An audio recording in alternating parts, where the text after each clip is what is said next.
button and subscribe button, please. Appreciate you all for coming. Quite a few things to get through. We're at the end of July. Can you believe it? Can you believe it? And what an interesting July it's been.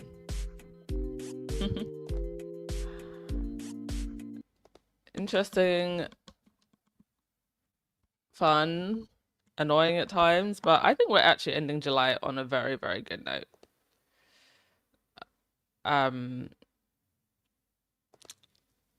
You know, with the court case, I actually think that this court case signifies an end of an era, but also a new era. And an era, we're going into an era now where it's just like, we are unbothered. Truly, we are unbothered. The era of unbothered. And the way in which the Daily Fail, and they even pulled out that former Daily Fail editor, had him do a whole speech looking like an idiot. Only for Harry and Meghan to go, we're spending time with the Spencers. We're keeping it moving. We're going on MasterChef. We've had great... I mean, it's actually almost as if that whole court case decision never even happened. And what's even more interesting is now even they're behaving like it never even happened. I mean, I was expecting months of gloating. Notice how they've just very suddenly gone silent. I also do think that there is still a chance they could appeal.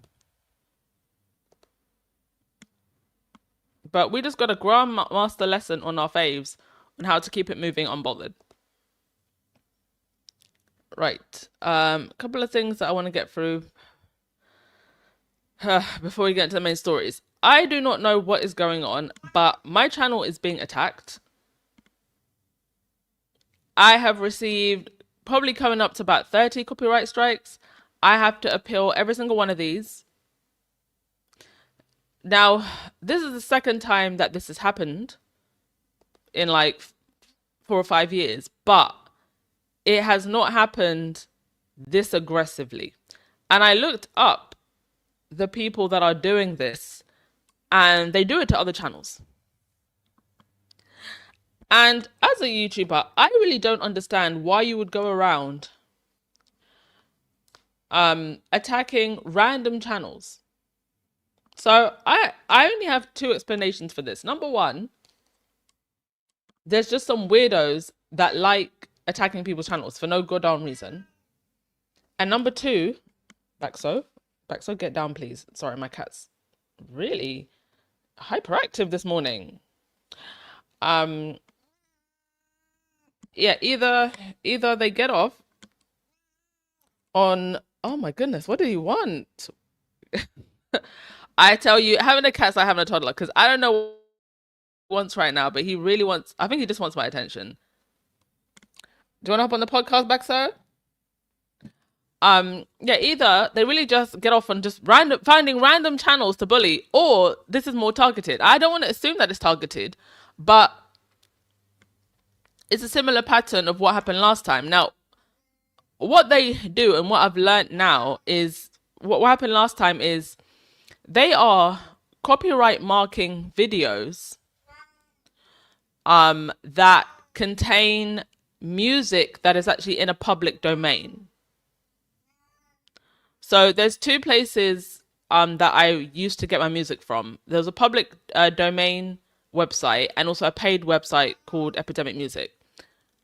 Both the last group of people that were marking my videos and this group of people have gone after the videos where I've used music, which is in the public domain. And that means that I have the right to use that music. It also means that they don't actually own the music. So how are you making copyright claims on music that is in the public domain that you don't even own? It makes no sense. And so I have to appeal every single one of these videos, because as it stands, every every video that they make a claim against is demonetized. It's just insane. I'm also going to talk to YouTube, somebody at YouTube today, because I shouldn't have to sit here and go through every single video to make a claim. That is just insanity. Anyway, I just want to let you all know what I've been dealing with, and it's a fact that this particular group of people seem to do it all the time. Give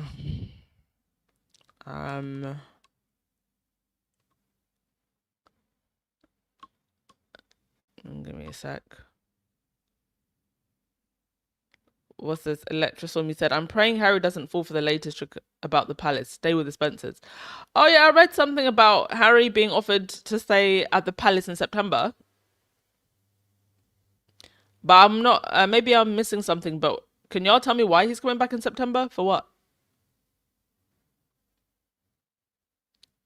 Lottie, you said, I heard Dan Wooten say that Meghan made someone cry on the set. I'm sure he would say that. Dan Wooten's crying himself to bed every night. Truly a liar and a fool. Liar and a fool. Oh, he's going back for World Child. Okay. Yeah, he can stay with the Spencers. Oh, they've got plenty of friends in London. Plenty of places he can stay. Definitely not with the betrayers, the leftovers. I think that if Harry was to be in any royal residence, he would be a sitting duck. Just my opinion, don't trust them. Anywho, Meghan was indeed on MasterChef. I haven't... Okay, guys, I'm so sorry. Give me a second. I'm going to let my...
And we are back. Sorry about that. Yes, so I need to have a look on the internet and try and watch the episode. But Meghan was on MasterChef, and from the clips I've seen, very much in her element. People who were other judges on the show just seem to really vibe with her well, as Meghan does anyway. She worked on a set prior to the royals and had an amazing has an amazing show herself. So very much in her element being on this cooking show. And you know what? I think this just proves that the people who matter know what Meghan's value is. And they're going to make room for her and support her. At one point, I saw a clip where Harry called in. Harry called in. And Meghan just looks amazing, doesn't she? Here's some other pictures as well. of all the judges. I've never watched MasterChef, but heck, I'm definitely gonna watch this episode. And a great catch for this show. And apparently pulled in a massive audience as well. So, hang on a sec. So this was the quarterfinals.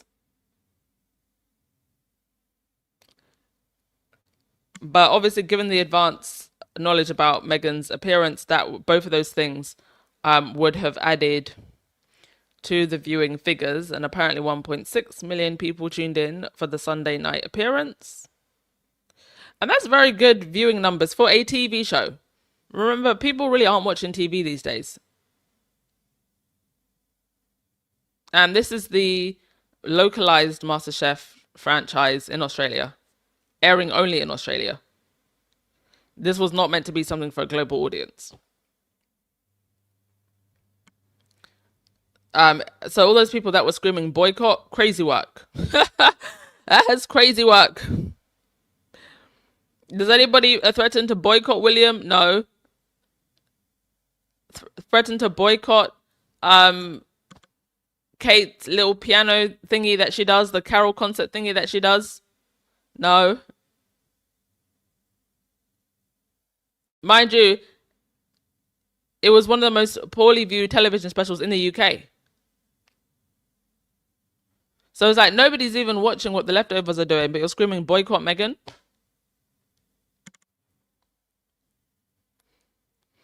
Both the Times and the Tory Graph did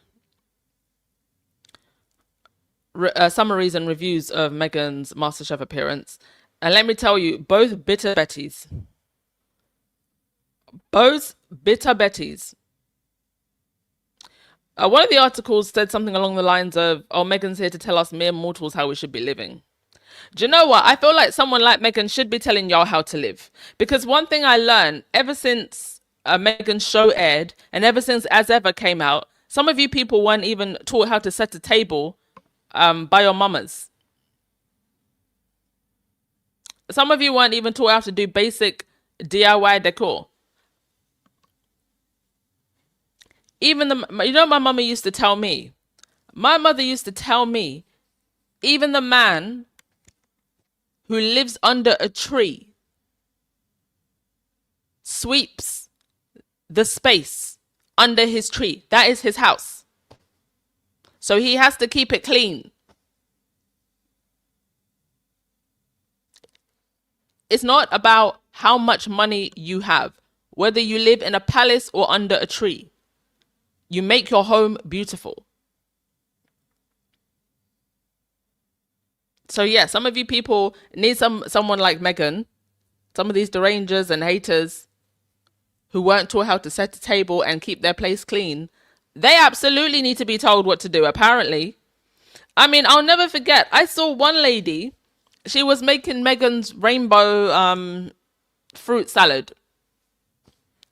And she's literally standing there, in her kitchen going, oh my God, I can't believe I'm actually doing this. I'm actually doing this thing that Meghan did.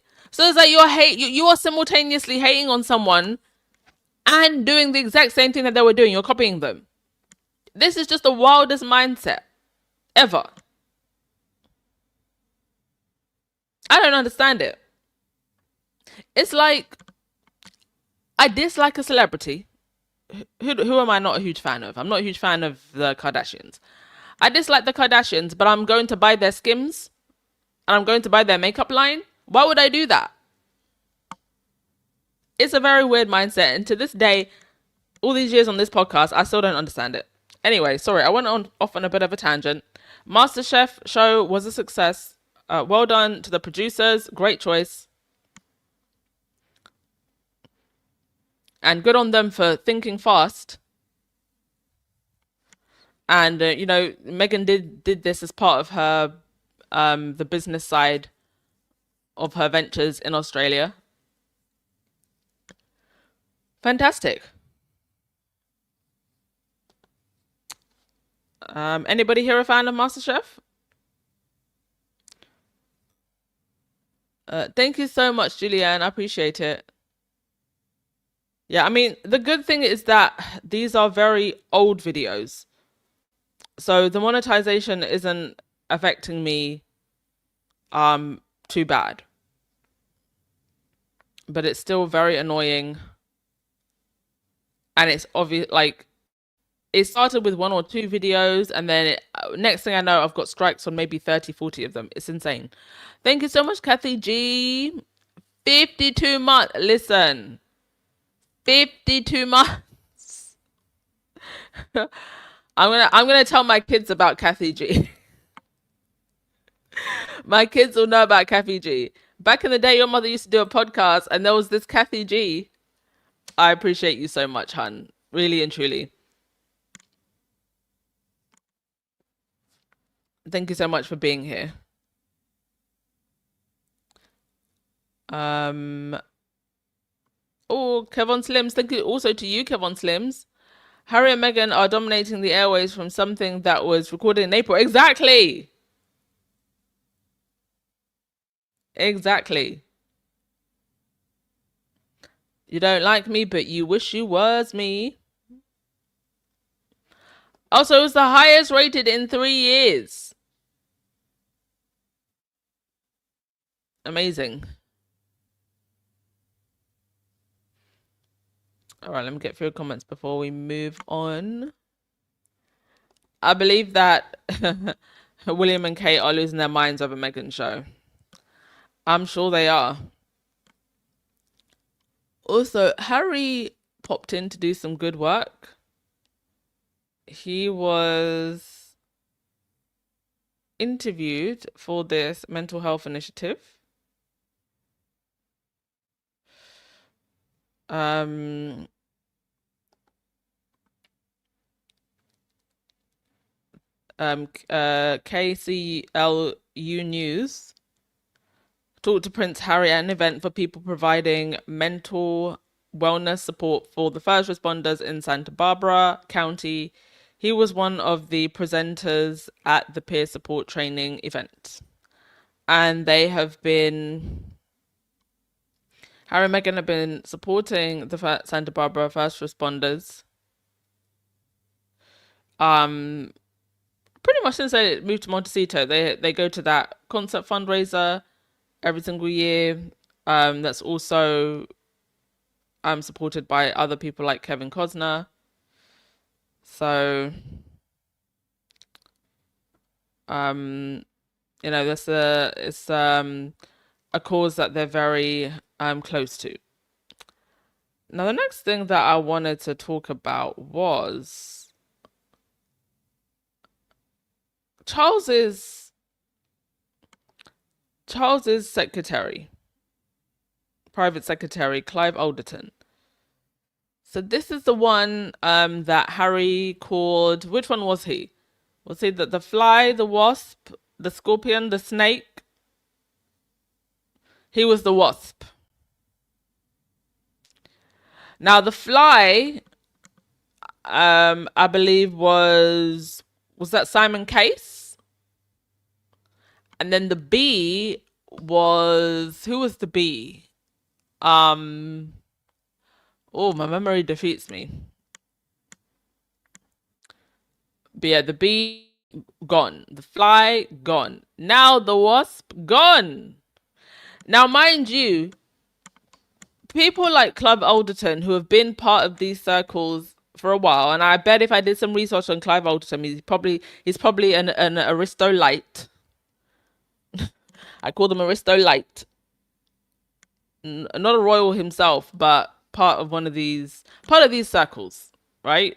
These aristo type circles. I bet he has some, other family that have been in the circles for generations. That's who they tend to hire, and they like around them, the yes men and women. But Clive Alderton has been Charles's long-time secretary. And they do tend to hold on to these positions for dear life, usually until the monarch is dead or they get fired. So it's interesting that Clive Alderton is deciding to step down now.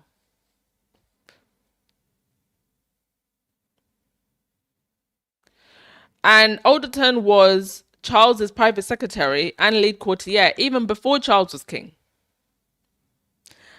And Alderton was also one of the top architects for Harry and Meghan's exit terms in 2020, with a lot of help from Simon Case, who was then the Fly, Prince William's private secretary.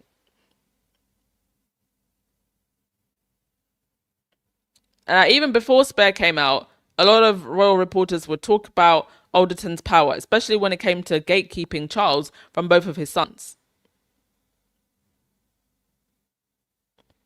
And now Alderton is leaving.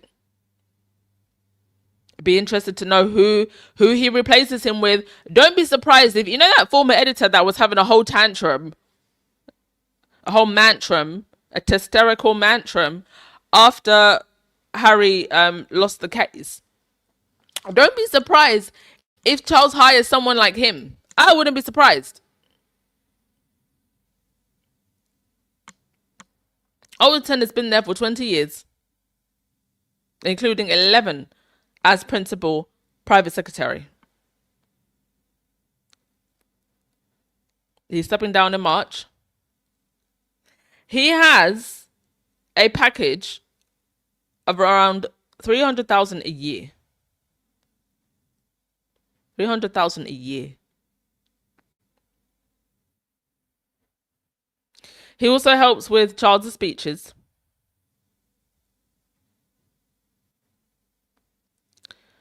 And his day-to-day goings-on. Julian Payne, another nightmare, another thorn in Harry and Meghan's spot, who was the former communications secretary, actually described Alderton as the royal ringmaster. Tells you everything you need to know. I think that these courtiers have way too much power. You know, the monarchy is meant to be an extension of government. But it's like they're just allowed to be rogue. I think that there is something very rotten about the power dynamic between the royals and the courtiers and just everybody in this system. It is just so corrupted and strange. And I think if really there were flies on the wall, there are things that would truly, truly outrage people even more than what we already know and are already outraged by.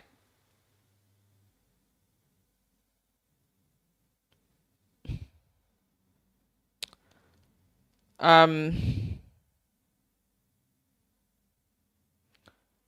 me just have a look at this.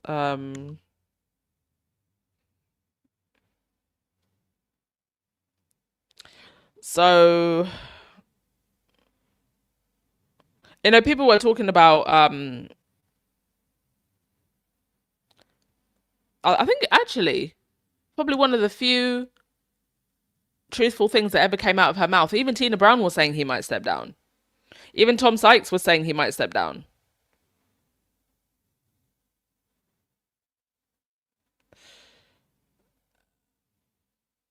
Also, it's rumored that Clive Alderton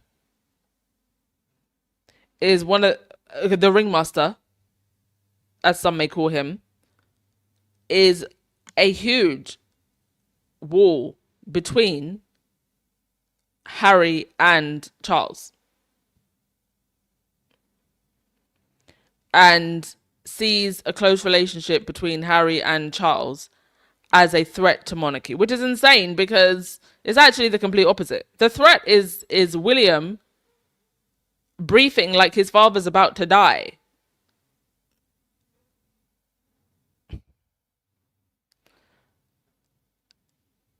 Oh, it'll be interesting to see who gets in that position now.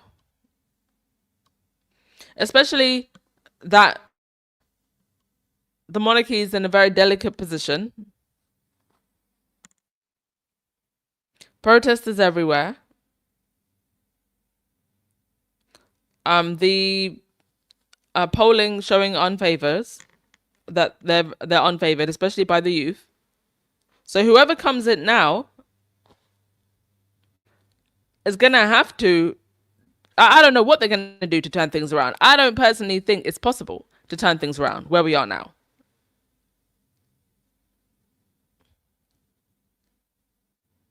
I wonder also if there is a political element to this. We just had a change in prime minister. As I said before, whenever ish starts to go down in Westminster, somehow it also starts to go down with the royals. Left to be seen. What are y'all's theories on this?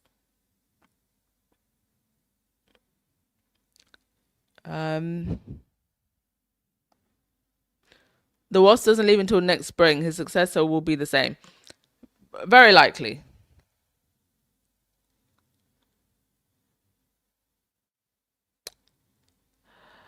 Now, there's been some very strange briefing coming from Kensington Palace, William's office. Now, William's briefings for weeks have boiled down to reminding everyone that he basically hates his brother and he will never forgive his brother unless Harry comes crawling home and apologizes. Nonsense and rubbish. Never happening. Apologize for what exactly? Apologize for joking about William's 3 struggle strands? There's nothing to apologize for. But anywho, one sec, folks. Plug in my laptop to charge. Mind you, that's been William's point of view for the last 6 years. William was incandescent with rage even before the Oprah interview. Even before Harry's memoir.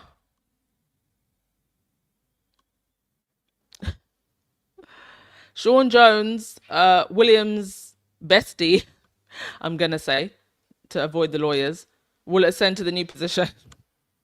Now, I don't think that Charles would want any of William's guys on his court, because he has to maintain a balance of power.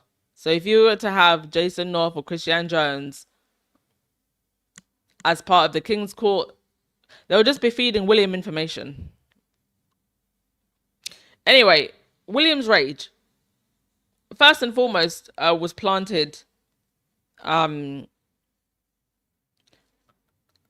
with Harry's marriage to Meghan, and William's attempt since then to control Harry's life, which he has not been able to do. And after all these years, even bold, friendly outlets are wondering what the hell is wrong with William. For real, what the hell is wrong with William? I think at this point, William has reached... I think he's reached a point of no return with his rage. And he doesn't seem to realize that there's nothing he can do. Somebody please tell William there is nothing he can do. I don't know what he thinks he's going to do at this point. Meghan can fly to Australia and do MasterChef. Harry can go to Shanghai. Where else has Harry gone? Didn't he go to Japan? He can go wherever he wants and do whatever he wants. William is going to destroy his nervous system and break himself down from the inside, raging about his brother and his sister-in-law. Because to this day, somebody needs to come and explain to me what William believes he's doing with all of this raging and briefing. And if he becomes king and the first thing he does is start raging about Harry and Meghan, and I'm going to remove the titles, that will be the biggest mistake he ever makes. If he's behaving like this now and he's not yet king, I don't know why William just won't let go. Another thing is that I don't understand why the whole royal household is so fixated on Harry and Meghan, like there aren't a million other celebrities and events going on in the world at any given time. If you actually think about it, if their issue is that Harry and Meghan take attention away from them, to be honest, Harry and Meghan are the least of your worries. Let a Kardashian release a new lip gloss. That's what everybody will be talking about for a week. In the wider pop culture, celebrity, information, news space, to be honest, nobody's really paying attention to the royals. So all of this raging is for nothing. But it's entertaining to me. Do carry on, William.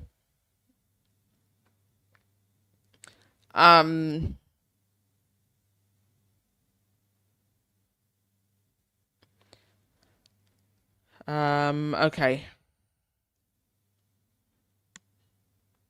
Just want to see if there's anything else from this article that I want to read. Mind you, Harry could have gone a lot harder on both Kate and William.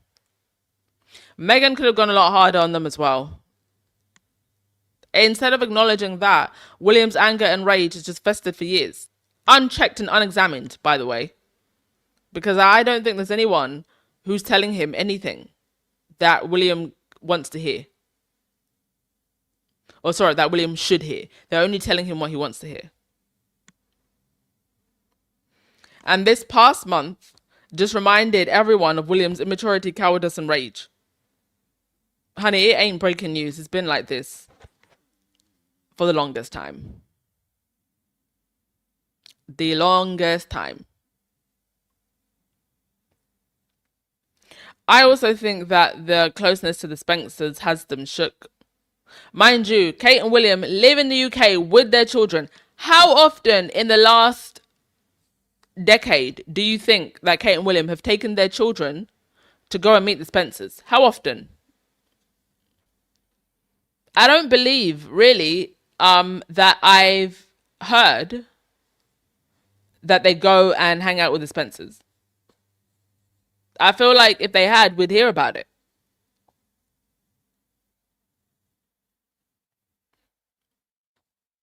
I'm even thinking back to the Queen's funeral. Or Charles's coronation.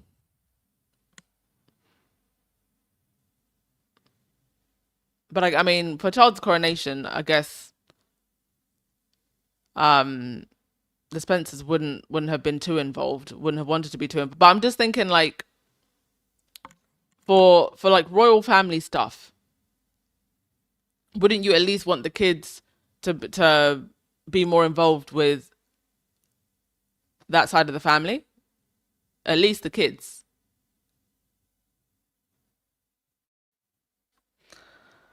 Oi. Or like, do you remember when they unveiled the statue for Diana? Why weren't the kids there that day? For Granny Diana? It's just very weird.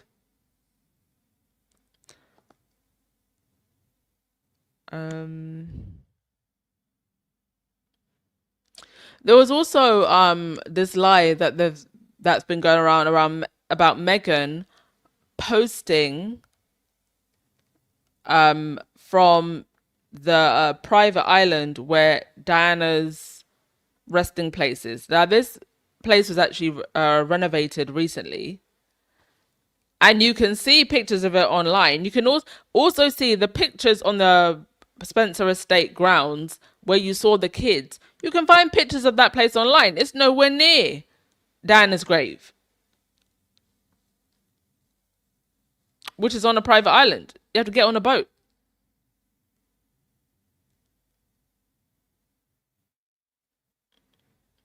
So I don't know why. Well, we know why. They were trying to say Meghan was posting pictures disrespectfully. I could go online and in 1 minute what the gravesite looks like, and clearly that Meghan did not post pictures from there. Meanwhile, Charles Spencer's wife posted an actual Spencer gravesite, complete with the headstone of Princess Diana's brother, and a photo of Charles Spencer paying his respects. So she said, absolutely not. Reality has a habit of exposing manufactured outrage, especially when it comes to Meghan. It was never about the gravesite. Oh. Anywho, let's wrap up with some of your comments. And then we will call it a day. Thank you so much, folks. Thank you for being patient. I will find a way of dealing with this ridiculous situation. And hopefully it will get resolved.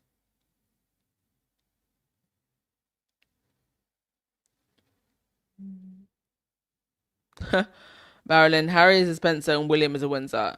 Well, I believe they're both actually both. But William is just a Windsor in spirit. Harry is a Spencer and an elevated Windsor in spirit. Harry is what the Windsors could be if the Windsors didn't want to be so selfish.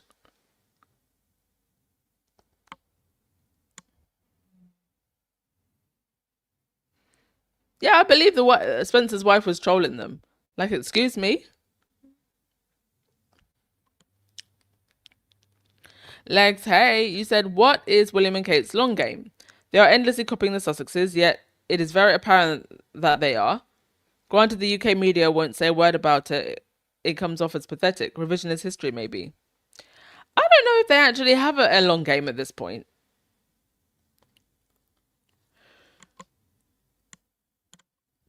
I think they're so consumed by jealousy, even they don't know what they're doing.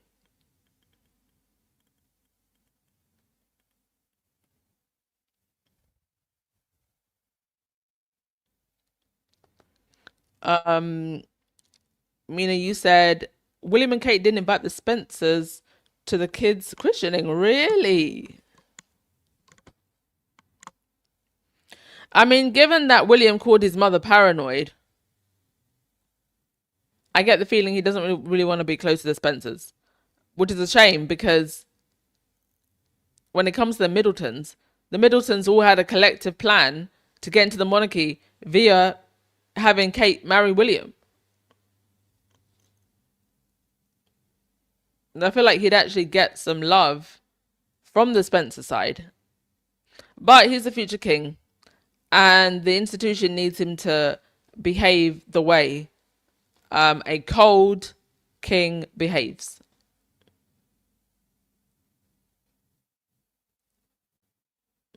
Yes, Electra. I remember the body language at that unveiling. I do remember the body language.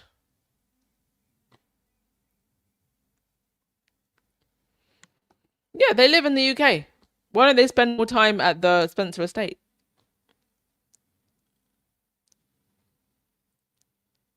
Mind you, in Harry's Spare, he talked about, never being invited to William Kate's place.